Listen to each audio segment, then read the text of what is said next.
हरतालिका तीज का पूजन व्रत कुंवारी कन्या कर सकती है, शादी होने के बाद भी नारी कर सकती है। अंतिम अवस्था तक प्राण छूटे तब तक हरतालिका तीज का व्रत नहीं छोड़ना चाहिए। एक व्रत हमेशा याद रखो, एक एकादशी और एक हरतालिका।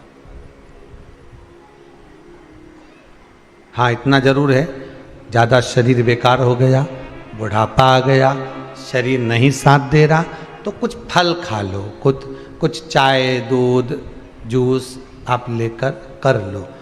इतना भी नहीं बने, शरीर बहुत ही बेकार हो गया, तो आप एक समय फल का फलहार धारण कर लो, ठीक है। पर हरतालिका व्रत करने वाली माताएं भले उद्यापन कर दे, तो उस व्रत को थोड़ा हल्का कर लो। उद्यापन करा मतलब तुमने व्रत को हल्का कर लिया, थोड़ा हल्का कर सकते।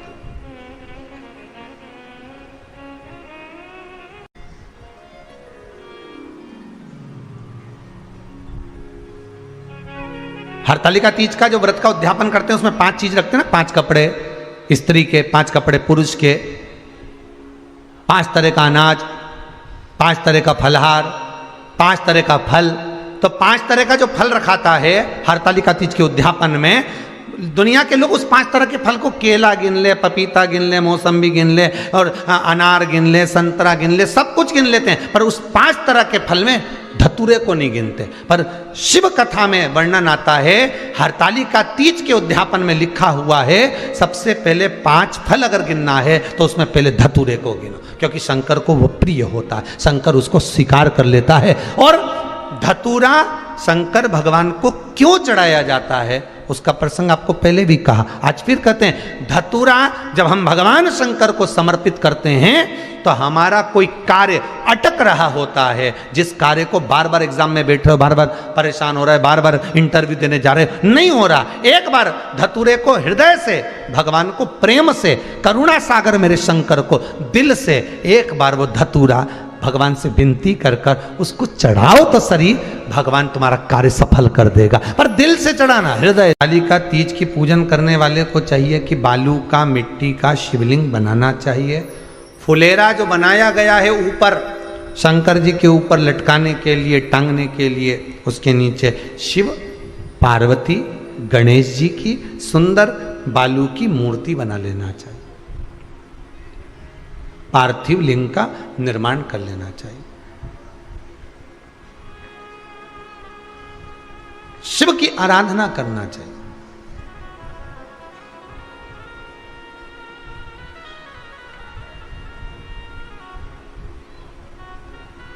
जो फल आपके पास में हो शंकर को समर्पित करना चाहिए, पूजन करना चाहिए,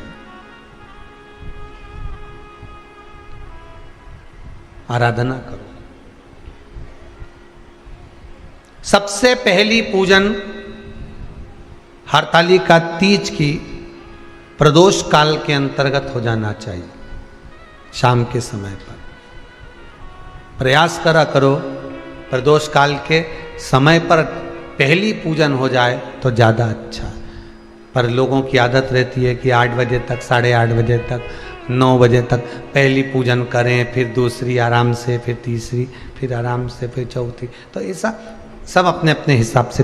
पर शास्त्र रीति कहती है कि प्रदोष का जो समय होता है, प्रदोष काल जो होता है, शाम का जो समय होता है, उस समय पर हरतालिका तीज की पहली पूजन हो, जिससे आपका स्मरण चित्त शंकर भगवान में उस घड़ी, उस पल, उस क्षण में आप शिव के हो जाएं और शंकर आपका हो जाए।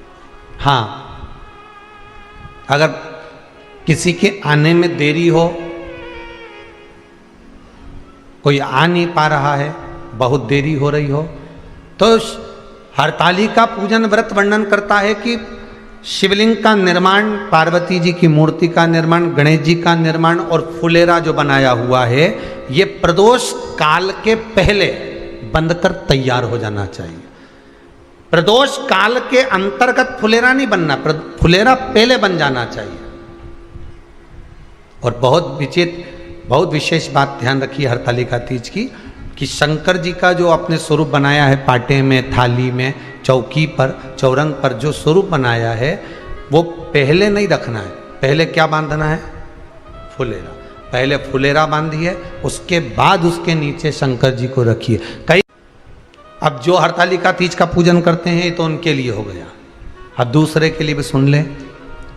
जो नारी हरतालिका तीज का पूजन नहीं करती, व्रत नहीं करती, साधना नहीं करती, उसके लिए भी कहा गया कि आप अगर ये व्रत नहीं करते हो तो एक कार्य जरूर करना, कहीं पर फुलेरा बंधा हो, हरतालिका की पूजन हो रही हो, 5 मिनट 10 मिनट निकालकर अपने आसपास के किसी पौधे में से पत्तियां लेकर या पुष्प लेकर, 5 वृक्ष की पत्ती या 5 वृक्ष के पुष्प लेकर शंकर भगवान को जब पूजन हो रही हो, 5 मिनट माताएं जब पूजन कर रही हों, तब आप भी उस पुष्प को, उस पत्तियों को शंकर को समर्पित कर सकते हो। ये नहीं चढ़ा सकते तो 5 फल नहीं चढ़ा सकते तो 5 कुछ भी पुष्प आदि का आप शिव को समर्पित कर। पर क्यों चढ़ाया जाता है, किस लिए चढ़ाना चाहिए? तो कहा कन्या स्त्री अगर मान लो हरतालिका का व्रत नहीं करती, पूजन नहीं करती, आराधना नहीं करती, तो वो कन्या, वो नारी, वो स्त्री, वो पुरुष कार्य तो बहुत करेगा, दुकान भी 4 चलाएगा, व्यापार भी बढ़ाएगा, पर संपदा को जोड़ नहीं पाएगा। 1 रुपये कमाएगा, 1.25 रुपये खर्च वाला काम चलेगा। हस्त नक्षत्र में जो तृतीया पड़ती है, हस्त नक्षत्र के अंतर्गत जो तृतीया का महत्व कहा गया है, वो संपदा को बढ़ाती है, मनोकामना को पूर्ण करती है। इस नक्षत्र के अंतर्गत जो तृतीया आती है वो मनोकामना को पूर्ण कर कर चली जाती है। इसलिए शिव की आराधना के लिए प्रथम मान्य। हस्त नक्षत्र में किया गया दान, हस्त नक्षत्र के अंतर्गत तृतीया के दिन किया गया पुण्य, हस्त नक्षत्र में तृतीया के दिन किया गया श्रृंगार, हस्त नक्षत्र में तृतीया के दिन करा गया अपना सुंदर सिंदूरा, भगवान का आनंद। 5 तरह के वस्त्र, 5 तरह के स्त्री के वस्त्र, पुरुष के वस्त्र, 5 तरह का फल, 5 तरह का अनाज, ब्राह्मण को बुलाकर ब्राह्मणी के साथ आप या तो ब्राह्मण से उद्यापन करवाएं या फिर आप स्वयं भी करते हैं तो शिव को समर्पित करके ब्राह्मण और ब्राह्मणी को भोजन कराकर वो भाग प्रदान करें। यही हरतालिका तीज के उद्यापन का वर्णन आता है। सुंदर भाव से हरतालिका माता आप सभी की मनोकामना पूर्ण करे। हर हर महादेव। थोड़ा ध्यान लगाकर सुनना। हरतालिका तीज शिव महापुराण की कथा ही नहीं है। आप जो तीज करते हो, हरियाली करो चाहे सातुड़ी करो, उस तीज की महत्वता क्या है, इस हिंगोली की शिव महापुराण की कथा में अपने को समझना है कि उसकी मूल तत्वता, उसकी महत्वता है क्या, उसका महत्व क्या है।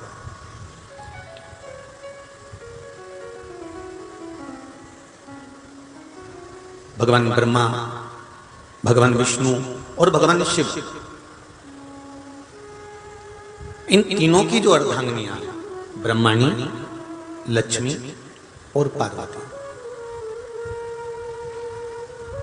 इन तीनों ने तप कर कर, साधना कर कर ब्रह्मदेव को, भगवान विष्णु को और भगवान शंकर को प्राप्त किया। और तीनों ने प्राप्त कर कर तीनों देवताओं से वर मांगा कि वर हमको ऐसा दीजिए कि हमारे तप साधना का फल नारी को तीज के दिन प्राप्त हो जाए। अब देखिए जरा, एक ही व्रत से, एक ही उपवास से उसको संपूर्ण तप साधना का फल प्राप्त हो रहा है, संपूर्ण तप साधना का फल उसको मिल रहा है। मात्र एक व्रत से, केवल एक व्रत कर रहे हैं, संपूर्ण तप साधना का फल उसको प्राप्त हो रहा है। ऐसा कोई व्रत, ऐसी कोई साधना, ऐसा कोई शंभो शरण पड़ी मांगो घड़ी रे घड़ी मुख काटो दया करी न दर्शन आपो शंभो शरण पड़ी मांगो घड़ी रे घड़ी दुख काटो।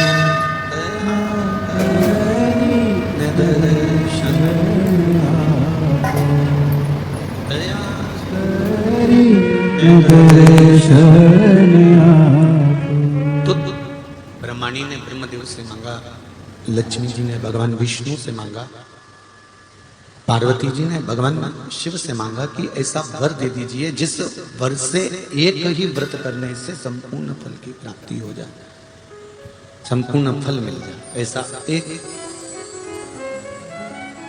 व्रत का फल दे दीजिए, मात्र एक व्रत का। अब देखिए, हरियाली तीज करने वाली माताएं थोड़ा ध्यान से सुनना।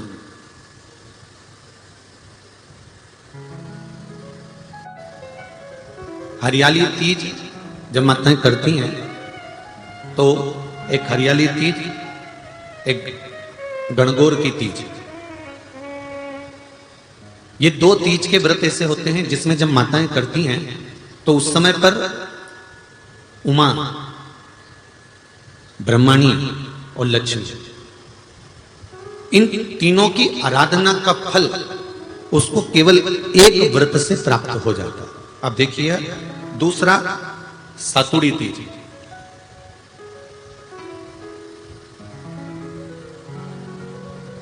इसमें उमा और महेश्वर, उमा और महेश, ब्रह्माणी और लक्ष्मी, इन चार के व्रत तप का फल एक साथ सातुड़ी तीज के दिन प्राप्त हो जाता है। अब एक आती है हरतालिका तीज। आप लोग करते हो हरतालिका? यहाँ लोग करते कि नहीं करते? करते हैं यहाँ पे हरतालिका? कौन कौन करता है? जरा हाथ उठाओ तो जरा। अरे सभी करते हो, रखो रखो, बहुत बढ़िया, बहुत अच्छी बात। एक आती है हरतालिका तीज। इस तीज का व्रत माता पार्वती बेल वृक्ष के आनंद के साथ में फुलेरा बनाकर करती है, और जिसमें इस हरतालिका में माता पार्वती जी के जितने जन्म पहले हुए हैं, माता पार्वती का जन्म तो 52वें नंबर का, 52 नंबर पे माता पार्वती का जन्म है। इससे पहले तो माता के 51 जन्म पहले हो चुके हैं, 51 जन्म माता पार्वती का पहले हो चुके हैं। तो वो जितने जन्म माता पार्वती पूर्व में ले चुकी हैं, ब्रह्माणी जितनी बार ब्रह्मदेव के साथ में विराजमान हो चुकी हैं, इंद्राणी जितनी बार इंद्र के साथ विराजमान हो चुकी हैं, और लक्ष्मी चाहे वो राधा के रूप में हो, चाहे वो रुक्मणी के रूप में हो, चाहे वो सतभामा के रूप में हो, चाहे वो यमुना के रूप में हो, चाहे वो गंगा के रूप में हो, जितनी बार माता लक्ष्मी ने रूप धारण करे हैं वो सब रूप में, और माता पार्वती अपने सारे रूप में, ब्रह्माणी अपने सारे रूप में, लक्ष्मी अपने सारे रूप में इस हरतालिका तीज के व्रत को करने के लिए आतुर रहती हैं। और इस व्रत को कर कर एक दिन में ही संपूर्ण विश्व का जितना तप है, साधना है, उपवास है, सबका फल एक साथ एकत्रित कर लेती हैं केवल एक व्रत में, हरतालिका तीज। अब एक बात ध्यान से सुनिएगा, सारे व्रत, आपका अगर स्वास्थ्य खराब हो गया तो आप व्रत छोड़ सकते हो। जितने भी व्रत आप लोग कर रहे हैं पूर्व के, सोमवार, मंगलवार, एकादशी, छठ, पंचमी, चतुर्थी, अगर आपका स्वास्थ्य खराब है तो आप उस व्रत को छोड़ सकते हो, सारे व्रत को छोड़ सकते हो। पर तीज का जो व्रत होता है, हरतालिका जो व्रत होता है, ये व्रत एक बार लेने के बाद जब प्राण छूटते हैं तभी ये व्रत समाप्त होता है, अन्यथा बीच में ये व्रत समाप्त नहीं। ये व्रत समाप्त होता ही नहीं। अगर शरीर से नहीं बनता कि अब हमारी अवस्था हो गई, अब शरीर से नहीं बन रहा है, तो भले एक पहर की पूजन कर कर, एक पहर का नियम धारण कर कर, एक पहर का स्मरण कर कर, एक पहर का पूजन व्रत धारण करो, और उसके बाद में भले आप थोड़ा सा जो भी आपको लेना है वो कर लो, पर इस व्रत को करना ही पड़ता है। इस व्रत का नियम ही यही है। इस व्रत पार्वती मैं तुम्हें प्राप्त हुआ हूं, यह हरतालिका तीज के व्रत का फल है। शिव जी कहते हैं पार्वती जो नारी हरतालिका तीज के व्रत का स्मरण करती है, फुलेरा जो बांधा जाता है उसमें 5 माला से ज्यादा माला लटकना चाहिए, 5 से कम नहीं। कितनी? जैसे माला जो लटकाते हो वो 5 से ज्यादा होना चाहिए। 5 तो जया, विषहरा, शामलीबारी, दौतली, देव, इससे अधिक होगी चलेगा, पर इससे कम फुलेरे के अंदर माला नहीं होना चाहिए महाराज। दूसरा, फुलेरा जहां हरताली का व्रत हो वहीं पर बांधा जाता है। हरताली का तीज का व्रत एक ऐसा व्रत होता है जो मरते दम तक रहता है। इस व्रत को छोड़ा नहीं जाता। ये नहीं किसी और वाले गुरुजी ने कहा और अपन ने एक बार कर लिया और अगली बार वो व्रत गायब हो गया, ऐसा नहीं होता। हरताली का तीज अखंड सौभाग्य के लिए, वंश वृद्धि के लिए, कार्य सिद्धि के लिए और कुंवारी कन्याएं उत्तम वर प्राप्ति के लिए, आनंद सुख के लिए करती हैं। ऐसा नहीं है कि केवल स्त्री ही करती है। जब नारी किसी कारणवश व्रत नहीं कर पाती तो पुरुष इस व्रत को धारण करते हैं। 30 अगस्त को, यही 30 तारीख को, कल 29 है, परसों 30 तारीख को हरताली का तीज रहेगी। आप सब अपने हृदय से, मन से इस व्रत को कर कर अपने जीवन को सार्थक बनाइएगा। जो करते हैं, कितने लोग करते हो जरा हाथ उठाइए हरताली का तीज। इतने सारे करते हो, अरे बाबा कर लो, प्रणाम प्रणाम, आपको बहुत बहुत नमन करता हूं, बहुत बहुत सारा। फुलेरा बांधते हो? नहीं। अब की बात बांधना। मंदिर में करते हो तो मंदिर में, घर में करते हो तो घर में। फुलेरा वंश की वृद्धि करता है, फुलेरा अखंड सौभाग्य देता है, फुलेरा मन की कामना को पूर्ण करता है। जो बेटियां जिनका विवाह नहीं हो रहा हो या बेटे जिनका विवाह नहीं हो रहा हो, वो 7 स्थान पर कहीं फुलेरा बंधा हो तो फोन लगाकर पूछना कहां बंधा है, वहां का दर्शन करना। एक फूल में हल्दी कुंकू लगाकर शिव जी को चढ़ाकर फिर वहां से जाना। 7 स्थान के फुलेरे का दर्शन अवश्य करिएगा। जो व्रत नहीं करते हैं उनसे निवेदन है, कहीं हरताली का हो रही हो तो वहां बैठकर अगर भजन हो रहे हो तो थोड़ी देर भजन गाने चले जाना। अपने मोहल्ले में, कॉलोनी में, सोसाइटी में कहीं हरताली का तीज का व्रत हो रहा हो तो 2-4 मिनट जाकर दर्शन जरूर करना, जिससे भोलेनाथ आपका अखंड सौभाग्य करे और आपके मन की कामना पूर्ण करे।